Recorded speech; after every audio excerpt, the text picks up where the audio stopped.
ये बैठ के डोंगी बाबा जा रहे रात में दारू पिए के बैठ के इनको बोलो गायत्री मंत्र सुनाओ। सुनाएंगे।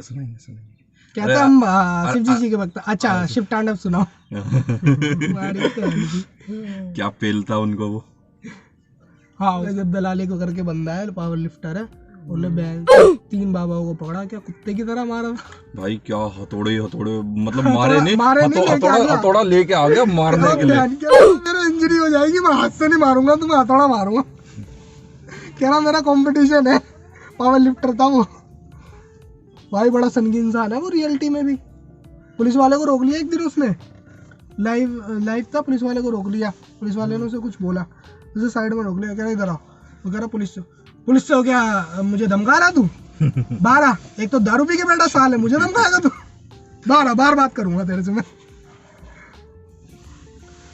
यार तुम्हें वो गाना पता है राम जी का रघुपति राघव राजा राम लिरिक्स पता है तुम्हें किसी को इसमें पूरे लिरिक्स इसके तो लिरिक्स ऐसे है ना रघुपति राघव राजा राम पतित पावन सीताराम ईश्वर अल्लाह तेरा नाम। गलत है यही तो है भाई ये लिरिक्स गलत है। क्या बात कर रहा है क्या बात गूगल भी करके देखेगा ना वो तो मैं तुझे अभी बता दूंगा लिरिक्स क्या है प्रॉपर पूरे। ये क्या था गांधी जी ने ना जब पार्टीशन वगैरह का टाइम था तो उन्होंने ना ये गाना चेंज कर दिया था कि मुस्लिम की साइड से हमें सपोर्ट मिल जाए। तेरा कहने मतलब ये गाना एडिटेड है। अच्छा ये और ओरिजिनल कुछ और था। ओरिजिनल ये है क्या कहते हैं रघुपति राघव राजा राम पतित पावन सीताराम सुंदर विग्रह मेघा श्याम और गंगा तुलसी शालीग्राम। अच्छा ये लाइन काट के उन्होंने अल्लाह ईश्वर तेरो नाम उसमें रख दिया। क्या बात कर रहे हैं ऐसा कुछ हुआ है। और ये किसने लिखा है? देखो तुम्हें बचपन से भी यही पढ़ाया जा रहा है। किसने लिखा है ये पंडित लक्ष्मणाचार्य जी ने लिखा है बट गांधी जी की साइड से ये चेंज कर दिया गया था काफी टाइम पहले। सही यार हमें तो लगता था भाई कि ये ऐसी है ईश्वर अल्लाह तेरा नाम यही है। देखा जा रहा है हमारी मेंटालिटी को कैसे मैनिपुलेट करा जा रहा है। भाई वही है जो सुनोगे बस डीपली कोई नहीं जाता ना। हाँ वही है हमारे इंडियंस में क्या है अपने स्क्रिप्चर्स को पढ़ते नहीं है हम जल्दी से। हम ना हमारी फैमिली फोर्स करती। अब वहीं आप अदर रिलीजन्स को देख लोगे तो उनके में टाइम सूटेबल है कि तुम्हें पढ़ना ही पड़ेगा। इनफैक्ट मेरे काफ़ी अदर रिलीजन के दोस्त भी रहे हैं तो वो बताते थे कि अगर हम वो जैसे इनके में रोज़ा जो होता है अगर तुम नहीं रखोगे तो तुम्हें अच्छा नहीं बोला जाएगा। तुम्हारे रिलीजन में तुम्हारे आसपास के जो लोग होते हैं तुम्हें रखना ही पड़ेगा। वो प्रेशर में रखते हैं। हमारे में तो ये होता है अगर तुम फास्ट रख रहे हो नवरात्रि का हो गया या किसी भी चीज़ का तो तुम्हारे अपने मन के ऊपर है तुम्हें रखना है। तुम्हारी फैमिली वाले भी नहीं फोर्स करते। इनफैक्ट मेरी मम्मी तो कहती है मत रख कि हेल्थ वगैरह का थोड़ा है पूरे मत रख 1 या 2 स्टार्टिंग के या एंड के रख लिया।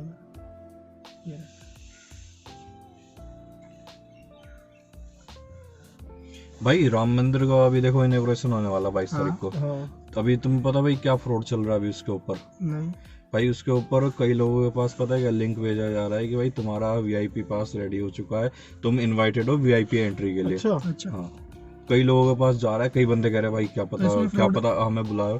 भाई फ्रॉड पता क्या चल रहा है इसके अंदर लिंक भेज रहे हैं।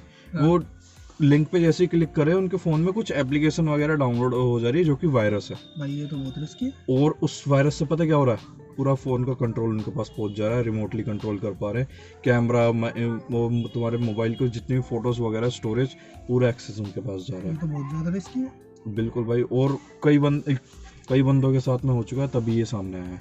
अच्छा अब तो देखिए। और राम मंदिर से मुझे याद आया अभी पता है काफ़ी लोग बोल रहे हैं कि राम मंदिर बना रहे हो तुम इतने पैसे लगा रहे हो उसकी जगह हॉस्पिटल बना लेते ये कर लेते वो कर लेते।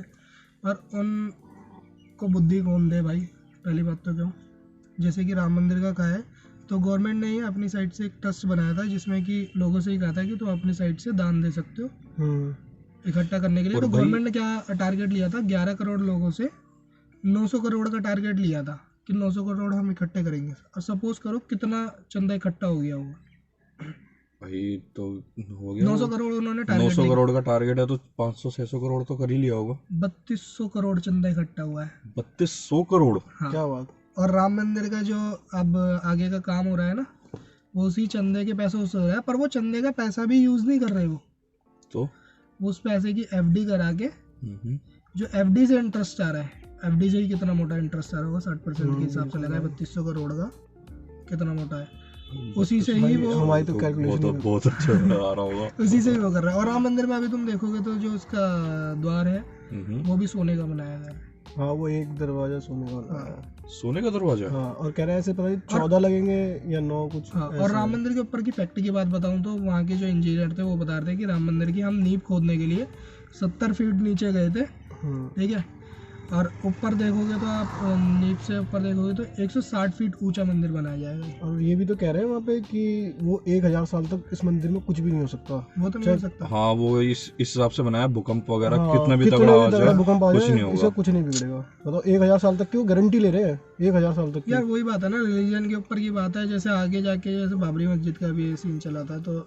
लोगों ने तोड़ दिया, ये कर दिया, वो कर दिया, बाबर ने आके ये करा। तो अब जैसे आगे भाई वैसे पता क्या है, अपने जो हिंदू टेम्पल्स है यार, सारे के सारे तुम देखते नहीं, ये कुछ इसी हिसाब से बनाए हुए रहते हैं। कितने हजारों सैकड़ों सालों पुराने मंदिर हम देख रहे हैं अभी तक है। अच्छा, भाई इसमें भी वही टेक्नोलॉजी। मगर ये भी तो है ना कि बता 500 साल बाद आज ये काम हो रहा है। कब 500 साल से लोग बताओ इंतजार कर रहे हैं, फिर भी नहीं हो रहा भाई। पता नहीं कितने लोग मरे इस लड़ाई दंगे में।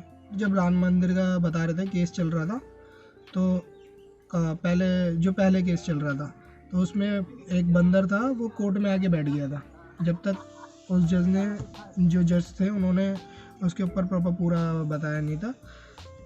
और साथ के साथ वो बंदा जब तक बैठा रहता जब तक केस कंप्लीट नहीं हुआ था, और वो बंदर जज के पीछे जज के घर पे भी चला गया था। अच्छा जी। हाँ, राम मंदिर से ही तो बात याद आई। तुम्हारा यार साईं बाबा के ऊपर क्या कहना है? बाबा है मतलब ऐसा कोई वो तो कि लोगों को जैसे आज की डेट में भी बहुत है मानते हैं, वो इस तरीके से थे कि वो मतलब किसी के साथ गलत भी नहीं करते थे। जैसे छोड़ो, सपोज करो बागेश्वर धाम वाले बाबा है, तुम उनको भगवान का दर्जा दोगे? नहीं। शिरडी में साईं बाबा को भगवान का दर्जा दे रखा है एक तरीके का। हाँ, मतलब एक तरीके से सब जाते हैं। और तुम्हें ये पता है यार, शिरडी में सबसे ज्यादा अपने इंडिया का सबसे ज्यादा दान नहीं दिया जाता भाई। वो तो मोमडन थे ना। ये तो यार क्लैरिटी किसी को भी नहीं है पापा पूरी। पर वो क्या था, वो कहते थे कि सबका मालिक एक ही है, उनका कहना ये रहता था, ठीक है। पर अगर हम अपने हिंदू स्क्रिप्चर्स को पढ़ेंगे, अपने हिंदू धर्म के उसमें, तो उसमें किसी भी मंदिर में ऐसा नहीं है कि कब्र बनाई गई हो। अब तू गया शिरडी? नहीं, मैं नहीं गया। मैं भी नहीं गया वैसे तो, पर मैंने पढ़ा है राम शिरडी के जो उनका मंदिर बना हुआ है उसके अंदर। हाँ, शिरडी उसके अंदर कब्र बना रखी है।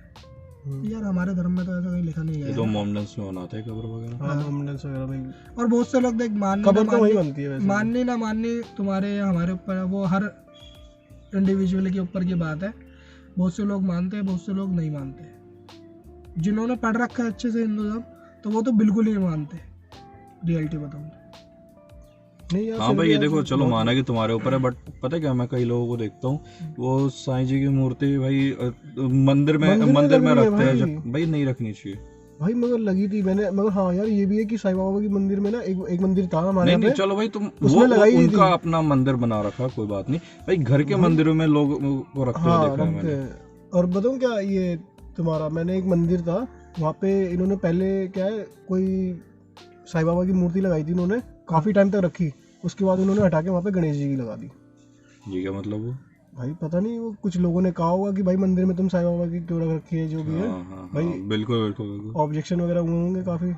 अभी एक मैंने वीडियो देखी थी जिसमें कि क्या कहते हैं, जो ईसा मसीह, मैं किसी रिलीजन को नहीं यार हर्ट नहीं करना चाहता, बस मैं बता रहा हूँ, मैंने देखी थी वीडियो। उसमें एक बंदा बोलता है कि जो ईसा मसीह जी होते हैं उनको किलो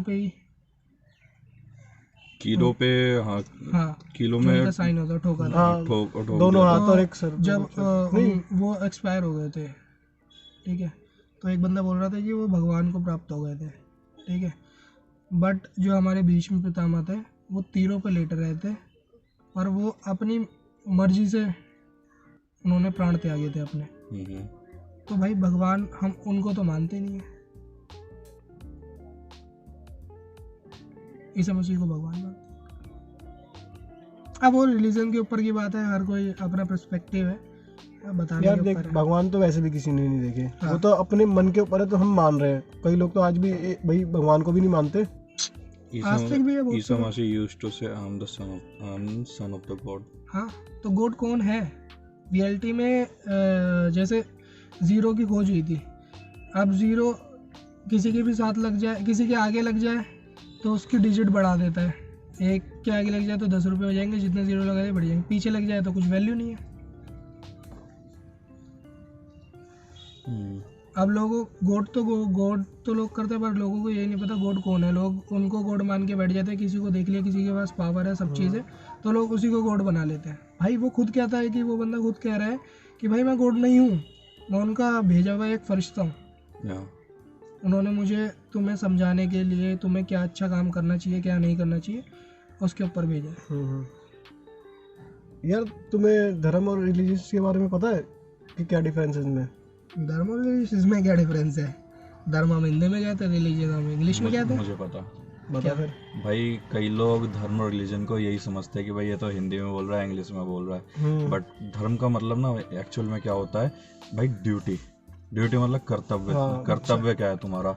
जैसे कई लोग जज करते हैं कि भाई कि ड्यूटी का मतलब क्या है तुम्हारा। जैसे हमारा सनातन धर्म है, हिंदू धर्म। हाँ, इसमें देखो क्या बोलते हैं कि अपने माता पिता की सेवा करनी चाहिए, अपने आप को सुबह इस टाइम पे उठना चाहिए, ये चीजें नहीं खानी चाहिए, क्या चीजें खानी चाहिए। तो लोग कहते हैं अच्छा तुम्हारा धर्म है। नहीं भाई, ये हमारी ड्यूटी है। लोग इसमें जज करते हैं कि भाई ये तुम धर्म और रिलीजन में कहाँ मिक्सअप कर रहे हो, ऐसा होता है। और तो रिलीजियस का मतलब क्या हो गया भाई? रिलीजन है कि एक पर्टिकुलर लोगों का ग्रुप जो कि किसी पर्टिकुलर एंटिटी को मानते हैं। अच्छा, वो होता है रिलीजन। जैसे कि एक पर्टिकुलर सेट ऑफ पीपल हैं जो कि अपने आप को इस्लामिक बोलते हैं, वो अल्लाह को मानते हैं।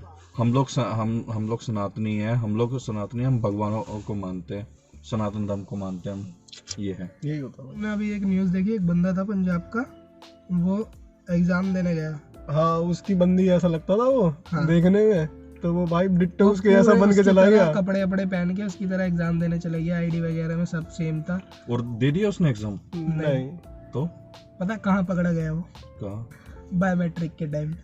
हाँ, बायोमेट्रिक में पकड़ा गया। और भाई वैसे कुछ शकल वगैरह उनकी मैच कर रही थी, तो वहाँ एग्जाम में बैठ गया था वो। जब उसका बायोमेट्रिक लिया गया, भाई अगर बायोमेट्रिक नहीं लिया जाता, हमारे जैसे स्कूल वगैरह के एग्जाम होते हैं, नहीं लिया जाता तो भाई बंदा तो टॉप मार जाता। क्या बंदा था। सही है भाई, टॉप मारे ना मारे, मगर यार ये देखो सीन क्या चल रहा है यार। क्या चल रहा है भाई आजकल चीटिंग में। और तुम्हें वो पता है अभी इंडियन गवर्नमेंट की साइड से जो तुम्हारी यूपीआई ट्रांजैक्शन होती है, उसमें अगर तुमने गलत ट्रांजैक्शन कर दी तो तुम अपने कुछ घंटों के अंदर उस पर रिपोर्ट करके अपने पैसे वापस मंगा सकते हो। कुछ घंटों के अंदर? हाँ। ऐसा कौन सी ऐप में होता है भाई? यूपीआई में ही है। यूपीआई की ऑफिशियल वेबसाइट पे जाके तुम कंप्लेंट मारो, तुम्हारे पास ट्रांजैक्शन आईडी वगैरह तो सब चीज आ जाती है। अगर हमसे कोई गलत पेमेंट हो गई या फिर अपने आप जो कट गया? तुमसे जो गलत पेमेंट हो गई उस पे भी, क्योंकि पहले क्या होता था, किसी को पेमेंट चली गई गलती से, आप कोई ट्रांसफर नहीं कर रहा, फिर बैंक का प्रोसेस लंबा जाता था। पर अब क्या इंडियन गवर्नमेंट ने कर दिया, अब वो भी इंडियन गवर्नमेंट ने भी सोच के गया। तो जब ये लॉ आया था तो बहुत से लोग कह रहे थे कि भाई अब लोग बस खाना मंगाएंगे और कैंसिल कर देंगे। नहीं, वो भी इसकी एक लिमिट होगी ना यार, हर बार तो ना कर सकते, गलती तो एक बार ही होती है। नहीं, इंडियन गवर्नमेंट ने कहा तुम 2000 से ऊपर के उस पर कर सकते हो। तो फिर ऐसे में अगर मान लो कोई 2000 से ऊपर का कुछ मंगाए, उसके घर पे आ जाए, वो फिर तुरंत कैंसिल कर दे, फिर तो भाई वेरिफिकेशन भी तो होती है। नहीं, अब मान ले चल गवर्नमेंट ने उसको पैसा वापस दे दिया, ठीक है, उसने क्लेम डाल दिया। अब जिसके पास से वो सामान लेके आया था उसने भी क्लेम डाल दिया कि भाई मेरे यहाँ से सामान गया है, उसके पास तो बिल है, तो तुम्हें पैसा वापस देना पड़ेगा। भाई तुमने उसको वाला गाना सुना है अर्पित बाला का, महारानी सॉन्ग? नहीं। वो जिसके अंदर तुमने एक ऐसी लाइन सुनी होगी, भाई तुम्हें महारानी सॉन्ग का नाम नहीं पता लेकिन तुमने लाइन सुनी होगी, हाँ जी दे दो माइक पे लाइट। सुनिए, अर्पित वाला का सॉन्ग है ये।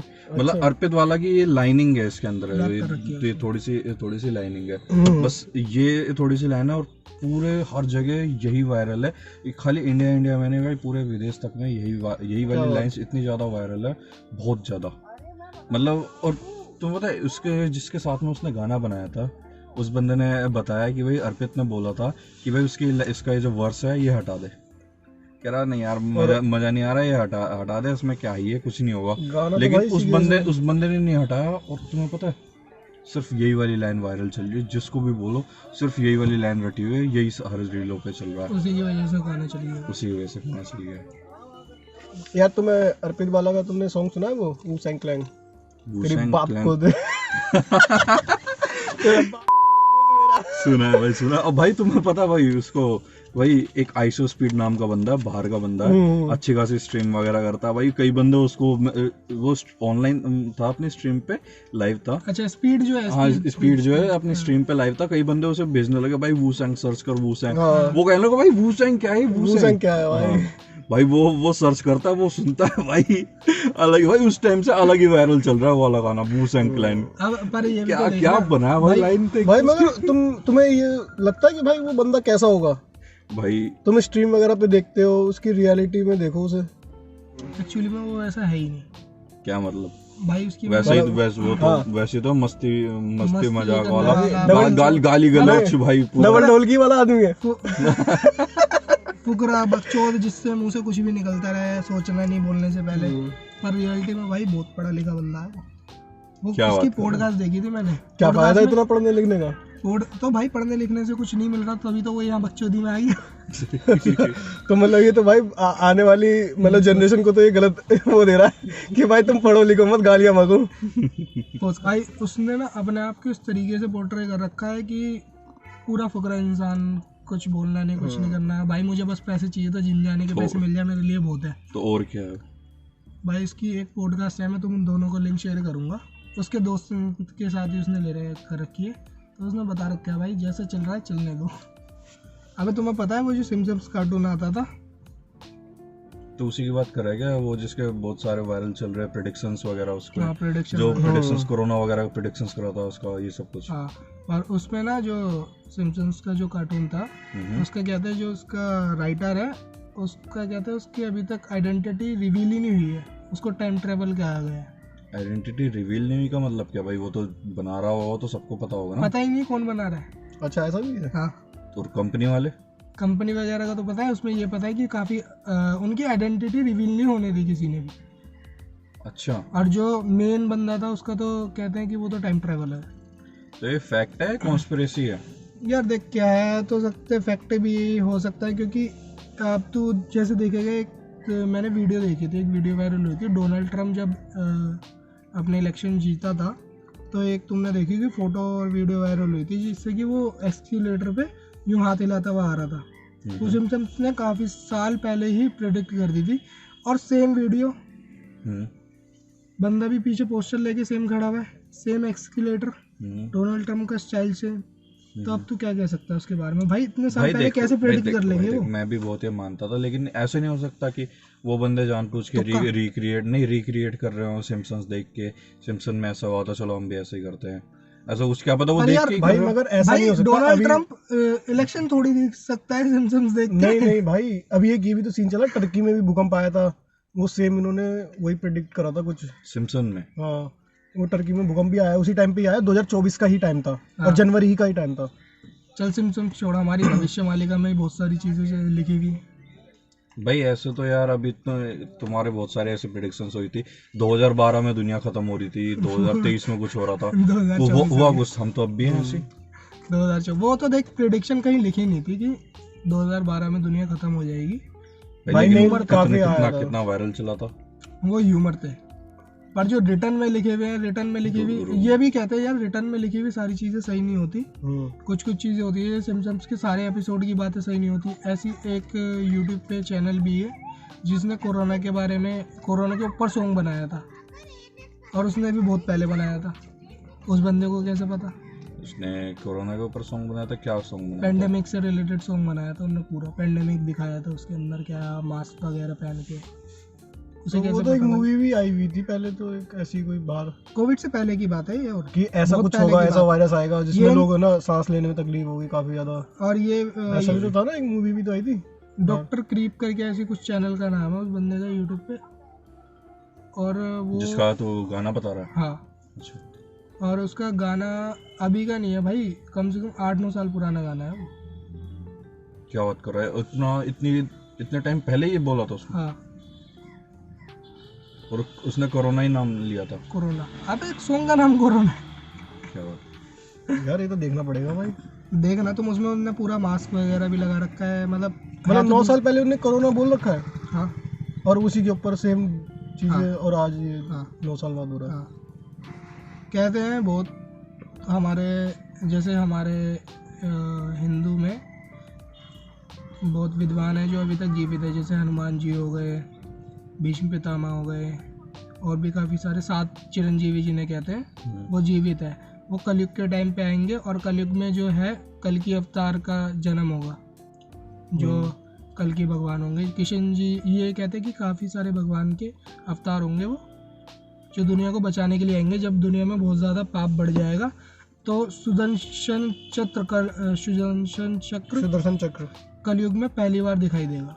तो वो कह रहा है क्या, वो जो अभी चल रहा है भविष्य मालिका चल रहा है। हाँ। कोई सा मंदिर डूब जाएगा, जगन्नाथ उसमें कहा गया है, प्रलय आ जाएगी। हाँ। फिर एक गांव में कुछ होगा ऐसा, तो उसकी बात कर रहा है। हाँ, जगन्नाथपुरी जो मंदिर है हमारा जगन्नाथ जी का, तो उसमें कहा गया है कि जगन्नाथपुरी मंदिर आपका डूब जाएगा। भविष्य मालिका में लिखा गया है, अगर कोई भी जगन्नाथ जी का जाप वगैरह नहीं करता या उनको नहीं मानते, जो भगवान, जैसे भगवान का लोगों के ऊपर से विश्वास उठता चला जाएगा ना, तो समझ लो कलयुग आता जा रहा है। और ये कुछ अभी बताया था जल्दी होने वाला है, कुछ जल्दी होने वाला है। पर अभी लोग कह रहे हैं कि कलयुग की उम्र बहुत ज़्यादा थी, अब कलयुग की उम्र सिर्फ 5000 वर्ष रह गई है। हाँ, कहते हैं कलयुग के स्टार्टिंग में लोग बहुत पूजा पाठ करेंगे, सब चीज़ करेंगे, और जब कलयुग का अंत आने लग जाएगा तो लोग एक दूसरे को मारने लग जाएंगे। गजब तुझे और देख, मुझे तो बाइक का, हम दोनों को बाइक का बहुत ज़्यादा शौक है। पता है, एक यामा ने बाइक निकाली है, यामा कह रहा हूँ, कावासाकी ने बाइक निकाली है हाइब्रिड में। हाँ, हाइब्रिड जीनो से टाइप में ही निकाली है थोड़ी, वो बैटरी से भी चलेगी और तुम्हारा पेट्रोल से भी, मतलब ये डबल फीचर दे रहे हो। हाँ, ये टेक्नोलॉजी अभी तक कार्स में थी, और कार्स में भी तुम्हें अगर लेनी है तो वो हाई एंड कार्स में से, उसमें पैसे भी काफ़ी ज़्यादा जाते थे, वो महंगी भी बहुत आती थी। और अब वही फीचर इंडिया में नहीं आई है, अभी बाहर लॉन्च हो चुकी है। तो इतना स्पेस कहाँ जाएगा, बैटरी का भी, पेट्रोल की टंकी का भी, इतना स्पेस कैसे आएगा भाई? Engineering time to time develop कर रही है। जब तुम चिप लेके इंसान के अंदर इंसर्ट कर सकते हो छोटी सी। हाँ, आइडेंटिटी यूएस में तो हो चुका है कि है ना, एक मतलब जैसे तुम्हारा आधार कार्ड वगैरह जो भी इतने कार्ड होते हैं, वो सारे इन्होंने क्या है, एक गवर्नमेंट ने, यूएस की गवर्नमेंट ने चिप बना के लोगों के अंदर इंस्टॉल कर दो भाई, बस उसके बाद जाओ, ये स्कैन करो, काम खत्म भाई। तुम्हारी सारी आइडेंटिटी तुम्हारे अंदर ही है, ना तुम्हें कुछ कैरी करना ना कुछ। अभी वो तूने देखा इंडियन बैकपैकर जो है, वो इंडिया टू ऑस्ट्रेलिया जा रहा है, ट्रिप कर रहा है, तो वो चाइना में अभी ट्रैवल कर रहा है। तो चाइना में क्या है, तुम्हें अपना आईडी कार्ड नहीं दिखाना, चाइनीज़ गवर्नमेंट ने अपने एक इंस्ट्रूमेंट से लगा रखा है, उसमें तुम्हें बस अपना फेस दिखाना है, तुम्हारा फेस स्कैन होगा, तुम जा सकते हो। तुम्हें सिम वगैरह लेनी है, तुम्हारा फेस स्कैन, तो वहीं से सारा हो जाएगा, तुम्हारी सारी डिटेल आ जाएगी सिर्फ फेस स्कैन करने से। उसका मतलब बहुत ही तगड़े लेवल का होगा फेस स्कैनर। हाँ भाई, एनीमे पता है तुम्हें? कार्टून होता है। कार्टून नहीं भाई, कार्टून अलग है, एनीमे अलग है। अबे हम एनीमे जैपनीज एनीमे है, कार्टून अलग है भाई। कार्टून बच्चों के लिए होता है, एनीमे एडल्ट्स के लिए होता है। पहले ये बता, तू बचपन में क्या देख के बड़ा हुआ है? शिनचैन और डोरेमोन? भाई वो तो देख, शिनचैन डोरेमोन है, वो कार्टून है, वो भी एक तरीके का एनिमेशन है, but this anime is different. क्या डिफरेंस है भाई? वो तो नाम दे दिया ना, एनीमे है तो कार्टून ही भाई। तो इनके वो देखेगा ना, इनकी प्रोडक्शन जो होती है, इनकी स्टोरी टेलिंग, इनका एनिमेशन इतना जबरदस्त लेवल का होता है। हॉलीवुड बॉलीवुड स्टोरी की टेलिंग के मामले में सारे पीछे रह जाते हैं। भाई हमारा बेन 10 देखा तुमने? क्या गजब आता था। वो देख ले तू, पावर रेंजर एसपीडी। अबे भाई, वो पावर रेंजर एसपीडी वगैरह वो कुछ नहीं है, वो अलग है, वो तो तुम्हारा वैसी हो गया, वो तुम्हारा रियल लाइफ कार्टून वगैरह टाइप का हो चुका है। एक्चुअल में एनिमेशन का भाई, एनिमे का इतना क्रेज है। एक एनिमे आ रहा है अभी, एक एनिमे आ चुका है अभी, सोलो लेवलिंग। अच्छा, इतना तगड़ा आया भाई, लोग पागल हैं। और वो तो चलो ठीक है, कोई बात नहीं भाई, सोलो लेवलिंग का चलो बहुत सारे इंडिया में भी चल रहे हैं, हिंदी में आ रहा है भाई, हिंदी में हॉल्स वगैरह में भी लगा था। अभी एक मूवी आ रही है डीमन स्लेयर 4 की। अच्छा। वो इंट्रोडक्शन है डीमन स्लेयर, ये भी एक एनिमे है। इसकी मूवीज आ रही है 140 प्लस कंट्रीज में रिलीज होगा। क्या बात है। 140 प्लस कंट्रीज में सब में लगेगा, जिसमें से एक इंडिया भी है। अच्छा जी। और अब इंडिया में लग रहा है क्योंकि इंडिया में देखने वाले हैं बंदे बहुत सारे। ये तेरे जैसे वेले ही बैठे होंगे भाई बुक माई शो पे टिकट्स वगैरह भी आ चुकी हैं सब उसकी। इतना ज्यादा क्रेज है बंदों का। अभी आने वाला है वो, मैं डेट भूल गया, 23 या तो 26 फरवरी को आ रहा है। बताओ। एनीमे से याद आया यार मुझे, ये अभी तुम जैसे तू गेमिंग वगैरह करता है, पबजी वगैरह खेलता है, तो मैंने उसके स्काउट्स की एक पॉडकास्ट में वीडियो में देखा था। तो स्काउट कह रहा है कि भाई अभी तो हम कुछ भी नहीं खेल रहे हैं, कुछ 4 से 5 साल के अंदर एक बंदा ऐसा आएगा जो अभी तो सीख रहा होगा, हम सबसे सीख रहा होगा वो। भाई अभी ना इंडिया में जो गेमिंग का है वो स्टार्ट हो रहा है, अभी स्टार्ट हो रहा है। कह रहा है वो बंदा ऐसा होगा, हम सबसे सीख रहा होगा वो 4-5 साल के अंदर इतनी स्पीड में आएगा और हम भी कुछ नहीं होंगे उसके आगे। सोच उसका गेमिंग लेवल क्या होगा। भाई देख, बंदे आते रहेंगे, कई बंदों को क्या है, उनके पास एक्सेस नहीं है, डिवाइस वगैरह नहीं है, उनको रोड मैप नहीं पता कि भाई पहुंचना कैसे है वहां तक। वरना भाई इनसे भी टैलेंटेड बंदे बैठे हुए हैं। भाई एक 7 साल का बंदा है, छोटा सा इवान नाम का है भाई, इतने सारे गेम्स खेलता है, 7 साल का सिर्फ। पता है कितना तगड़ा कमाता है वो, लाखों में उसकी अर्निंग है। 7 साल का लड़का 7 साल का लड़का है, लाखों में कमाता है। अब उसके माँ बाप ने देखो क्या सही टाइम पे उसको, जब गेम खेलता था उन्होंने इंट्रोड्यूस वगैरह करवा दिया गेम से कि भाई चलो तो ई स्पोर्ट्स वगैरह में चल जाएगा। इंडिया की टॉप ई स्पोर्ट्स एक कंपनी है गॉड लाइक, उसके अंदर खेलता है। हम तो बेकार हैं। अब बता, 7 साल का बच्चा लाखों रुपए कमा रहा है। मगर ये भी तो है ना आजकल यार, वो भी उन्होंने काफी बच्चे पैसे भी बर्बाद कर रहे थे अपने माँ बाप के। भाई बीच में ये भी सुनने में आया था ना कि किसी ने 20 लाख रुपए उड़ा दिए। भाई वो देख शौक वगैरह है पबजी का, वो कुछ ही है जो कि नेगेटिव न्यूज है, नहीं तो पॉजिटिव तो भाई एक से एक है। क्योंकि भाई तुम ई स्पोर्ट्स कम्युनिटी देखोगे ना इंडिया की, इतनी तेजी से ग्रो कर रही है और अभी तो कुछ भी नहीं है। हाँ ये तो है। अपने इंडिया में वैसे भी कमी नहीं है। अभी कॉल ऑफ ड्यूटी गेम का नाम सुना है? हाँ सुना है। कॉल ऑफ ड्यूटी मोबाइल का एक अभी कंपटीशन हुआ था जो कि वर्ल्ड लेवल पे था। बहुत सारी टॉप कंट्रीज के लोग आए थे कम्पीट करने के लिए। अच्छा। इंडिया फर्स्ट है भाई साहब। अच्छा जी। बंदों की हालत खराब हो गई, जो भी बाहर के बंदे थे देख रहे थे सारे, वो शौक हो गए कि भाई इंडिया कैसे जीत गया। भाई वही तो, इंडिया में तो इतना वो भी नहीं। बाहर तो ये गेमिंग वगैरह का कोरिया में ज्यादा चलता है। हाँ कोरिया चाइना वगैरह, कोरिया यूएस चाइना ये सारे टॉप वाले बंदे। बट अब इंडिया भी टॉप में आ रहा है, मस्त कम्पीट कर रहा है। और तुम्हें पता है भाई गेमर्स की सैलरी कितनी जबरदस्त होती है? जो नॉर्मल बंदा है ना, मान ले कोई नया बंदा खेलने आ रहा, थोड़ा बहुत उसे पता है, उसे अगर इंट्रोड्यूस हो गया और लग गया उसके अंदर 50-60 हज़ार रुपये नॉर्मल उठाता है। जहां उसे थोड़ा सा एक्सपीरियंस आ गया, 1-2 मैच जीत गए, भाई सैलरी सीधा 3-4 गुना होती है। लाख रुपए मिनिमम मांगते हैं। लाख रुपए, मतलब 1-1 लाख रुपए गेमिंग भाई मिनिमम बता रहा हूँ, मिनिमम। और जो अच्छा खेलने लग गया, जो अगर कुछ कंपटीशन वगैरह जीत गया ना, एक राज समानी के पॉडकास्ट में था, इंटरव्यू था, उसने बताया था भाई अगर कोई बंदा जीत के आ गया कंपटीशन वगैरह, भाई 5 लाख 10 लाख रुपए महीने से कम तो मांगता ही नहीं। 5-10 लाख रुपए महीने से सैलरी, मंथली होगी सैलरी तो सैलरी, जो उसके साथ ब्रांड स्पॉन्सरशिप सारी वो अलग, यूट्यूब की इनकम वो सब कुछ अलग।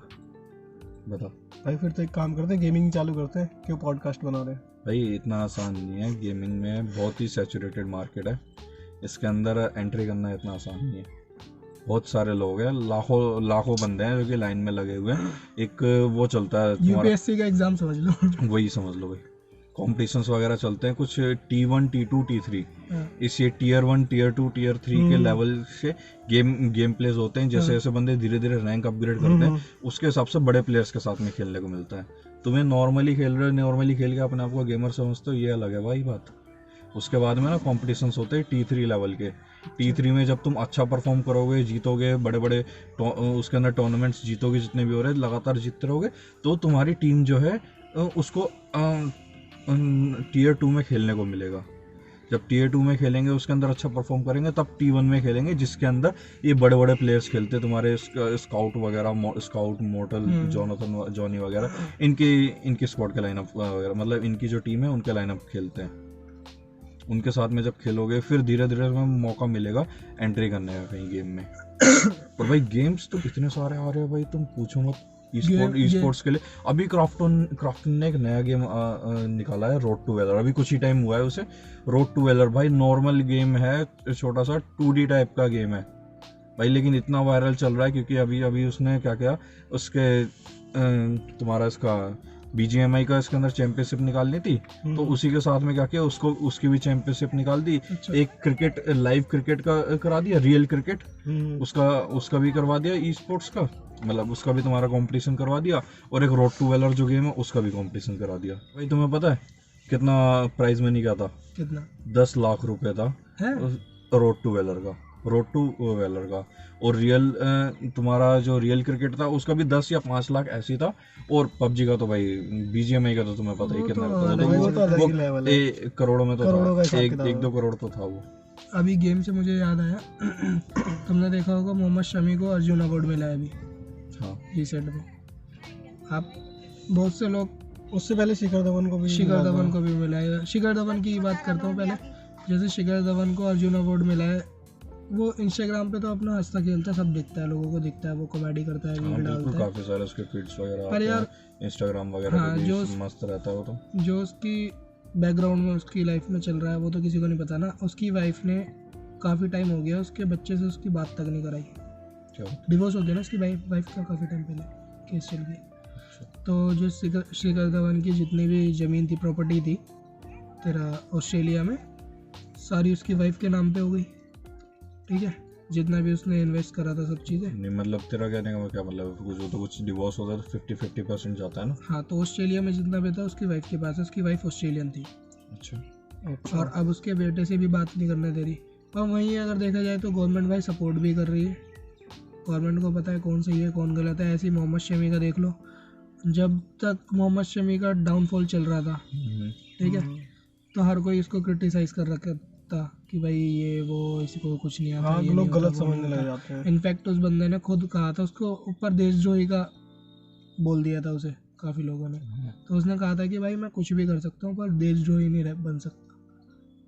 मैंने इनफैक्ट तक की कोशिश करी थी, अटेम्प्ट, बट उन्होंने करा नहीं। और बता रहा था कह रहा मैं डिप्रेशन में गया हूँ। तो ये सब अब जाके उसे अर्जुन अवार्ड मिला है। उसने ये वर्ल्ड कप खेला, उसने इतना तगड़ा परफॉर्म किया है कि पूरे वर्ल्ड में जितनी भी टीमें आई हुई थी हमारे वर्ल्ड कप में, तो वो भी नहीं परफॉर्म कर पाई उसकी तरह। भाई क्या जबरदस्त विकेट लिया है उसने। भाई शमी हो रहा नहीं कर पाई। अब देखा जाए तो अब उसके ट्विटर पे ट्वीट भी हो रहे हैं काफ़ी लड़कियों के कि तुम अपना थोड़ा स्टाइल चेंज कर लो, ये कर लो, वो कर लो, मैं तुमसे शादी करने को तैयार हूँ। अब जब उसका डाउनफॉल चल रहा था तब तो उसके साथ कोई खड़ा नहीं था। अब जब वो सक्सेस की राह पे अपना आगे चल गया, उसका अच्छा टाइम चल रहा है, तो तुम उसको चाटने को तैयार हो अब कि भाई मैं शादी कर लूँगी, ये कर लूँगी, वो कर लूँगी। अब वो अच्छे से जी रहा था, जीना तो उसे। ऐसे ही होता है भाई, ऐसे ही होता है। सक्सेस मिलने के बाद है ना सब आ जाता है। बंदा ने मीम भी डाल रखे हैं, हर एक सक्सेसफुल आदमी के पीछे एक औरत का हाथ होता है। अब ये मतलब ये गलत हो गया। औरत अच्छी होती है, ये गलत होती है। क्योंकि एक तूने देखा होगा, एक IAS ऑफिसर है वो मनोज तिवारी। हाँ, एक नहीं मनोज ये 12th फेल वाली की बात मैं कर रहा। एक IAS ऑफिसर बना था, उसे क्या मिला था, उसे प्यार में धोखा हुआ था। अच्छा, वो तो IPS बना है। मनोज तिवारी तो IPS बना है ना। वो IAS बना था, तो उसे प्यार में धोखा मिला था।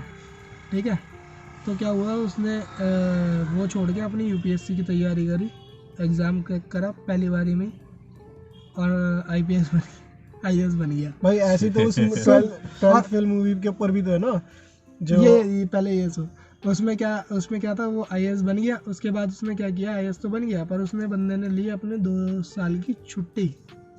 उसका शौक था एक्टिंग वगैरह करने का। तो उसकी सॉन्ग वगैरह भी उसने शूट कर रखे बादशाह वगैरह के साथ, काफ़ी लोगों के साथ। तो उसने सॉन्ग वगैरह शूट करे, सब चीज़ करी। पर जब क्या कहते हैं, गवर्नमेंट ने उससे कहा कि हमें तुम अपना वो दो कि तुमने इतनी छुट्टियाँ क्यों ली, तो बंदे ने उन्हें मेडिकल वगैरह देने या जो भी चीज़ देने की वजह से सीधा रिजाइन दिया।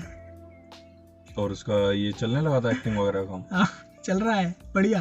ये सही है भाई, IAS बन जाओ और फिर एक्टिंग कर लिया और करना भी कुछ और है। अब तो करने लगा। उसकी वाइफ भी IPS या IAS में से ही कुछ है।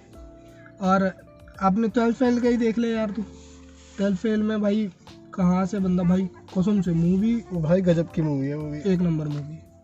कहाँ से बंदा कहाँ उठ के आता। हाँ, उसे देख के बहुत बंदे तैयारी करना चालू कर देंगे फिर से यूपीएससी पर यार मेरा मानना है ऐसी लड़की भी तो मिलनी चाहिए सपोर्ट करने के लिए। लड़की की बात नहीं, लड़की तो एंड में मिलती भाई, उसने तैयारी तो पहले ही चालू करी थी जब बंदे को यूपीएससी का यू भी नहीं पता था।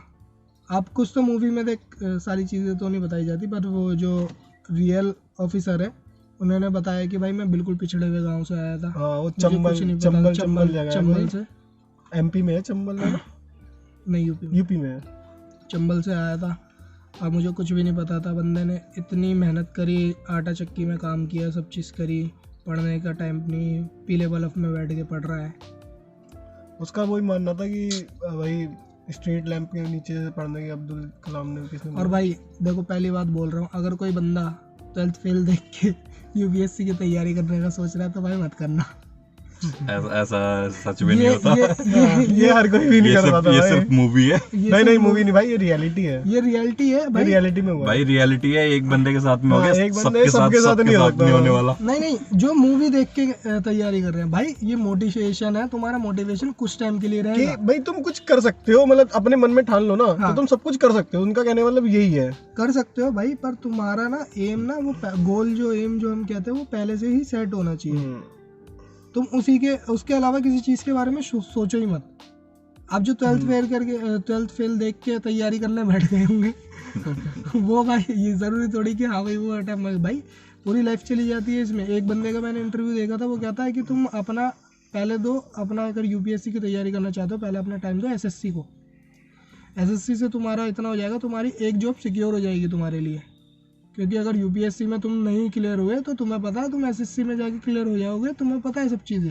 भाई कोर्स डिफरेंट होता है दोनों का, कोर्स डिफरेंस होता है, एसएससी का डिफरेंट होता है, यूपीएससी का डिफरेंट होता है। पर जो जनरल नॉलेज वगैरह मैथ वगैरह तो थोड़ा बहुत बेसिक रहेगा, बेसिक तो रहती है ना, पूरा डिफरेंट रहता है। वो इसलिए कहते हैं कि भाई तुम अगर एसएससी एक बार क्लियर कर लोगे, तुम 1-2 जॉब निकाल लोगे अपना, तुम उसके अंदर करते लगो, फिर साथ के साथ तुम यूपीएससी की तैयारी करो, ताकि तुम्हारे पास बैकअप रहे, घर वाले कुछ ना बोले तुम्हें ज्यादा। सही बात है, तुम्हारे पास ये तो रहे कि भाई अगर यूपीएससी में टाइम भी लग रहा है कोई बात नहीं, यहाँ से अर्निंग का सोर्स तो जो बहुत अंदर भाई, फिर वो पीछे वो वैसे यार वही रह जाते हैं अर्निंग का सोर्स के चक्कर में, ये ना बंदे वहीं रह जाते हैं। कई लोगों को पता क्या रहता है, कई लोग ऐसे 4-4 5-5 साल दे लेते हैं भाई, फिर एंड में जाके छोड़ते हैं, फिर तब जाके वो ऐसी नौकरी करते हैं जिसमें बिल्कुल भी मन नहीं करता। सरकारी नौकरी भी बड़ी मुश्किल से लगती है, जैसे प्राइवेट जॉब, बीटेक चाय वाली।